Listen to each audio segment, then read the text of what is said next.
Shalom, mimi naitwa Geoff. Heri ya mwaka mpya wa 2026. Mungu ametupa neema na kibali kuona mwaka mwingine 2026. Of course tumekuwa na utaratibu hapa wa kujibu maswali kila siku. Utaratibu wote tutakuwa tukiendelea nao, lakini pia tutakuwa tunajifunza, na leo tutajifunza kitu kimoja kuhusiana na adui. Nafikiri nikisema adui kila mtu anajua adui ni nani au adui ni kitu gani. Watu wengi kwenye maisha wana maadui. Kuna kauli nyingi, muombe adui yako aishi siku nyingi ili unapobarikiwa aone mafanikio yako. Wengine wanasema usimwache adui aishi na vitu vingine kama hivyo. Lakini leo nataka tuzungumze kuhusu adui, umuhimu wa adui kwenye maisha. Tutakuwa tukizungumza, lakini leo tutaanza sehemu ya kwanza kuhusiana na adui, alafu tutakuwa tukiendelea utaratibu huu.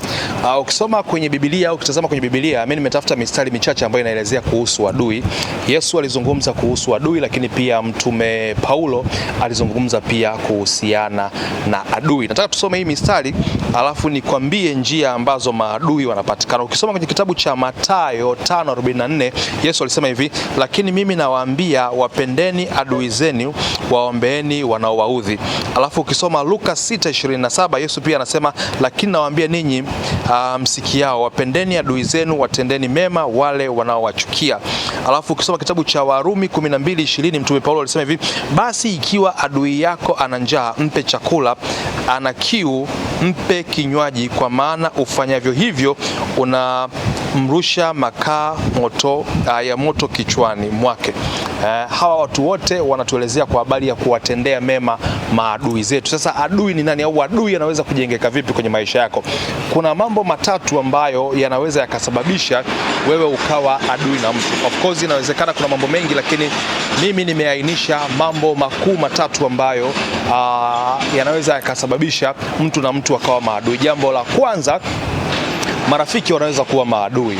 Watu ambao wamekuwa marafiki kwa muda mrefu, wamependana, wameshirikiana kwenye mambo mengi, urafiki wao unaweza ukatani kuwa maadui ya labda mmoja kati yao akifanya jambo lolote ambalo linaweza likamkasirisha mwenzake, au mtu akiona kwamba labda yeye alikuwa anamchukulia kama rafiki yake, alafu hakutarajia kama rafiki yake akifanya hivyo, haraka tu huo urafiki unateremka ama unabadilika na kuwa uadui. Hiyo ndio njia ya kwanza ambapo adui anaweza kutengenezeka. Yaani marafiki wanaweza wakawa maadui. Kwa urafiki unaweza ukawa sababu ya uadui. Hicho ni cha kwanza. Lakini cha pili kinachoweza kufanya mtu awe adui ya mtu ni kutenda haki. Wewe ukiwa mtu wa kutenda sana haki, unaweza ukawa na maadui pia. Yaani watu wanaweza kujenga uadui na wewe au wakakuchukia kwa sababu unatenda haki. Ndio maana unaweza kuona labda kwa mfano wewe umenyoka sana ofisini, unatamani mambo yaende fresh, hutaki kuleta kona na nini.